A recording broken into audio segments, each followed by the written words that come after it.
مشایخ ثلاثه: کلینی در کافی، شیخ الطائفه در تهذیب، صدوق اعلی الله مقامهم، همه روایت کردند از ابی خالد قمات قال سمعت ابا عبدالله علیه السلام یقول تسبیح فاطمه فی کل یوم فی دبر کل صلاة احب الی من صلاة 1000 رکعه فی کل یوم.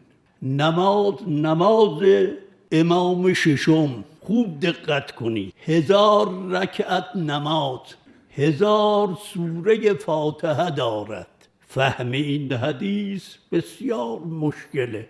سوره فاتحه همون سوره ایست که خاتم انبیا فرمود خدا بر من منت گذاشت که گنج عرش را بر من نازل کرد، یک طرف او را یک طرف قرآن را.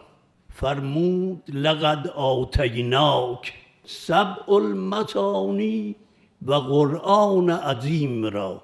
در هر رکعتی علاوه بر حمد یک سوره از قرآنه. اون سوره توحید اگر باشد بر طبق نص صحیح ثلث قرآنه.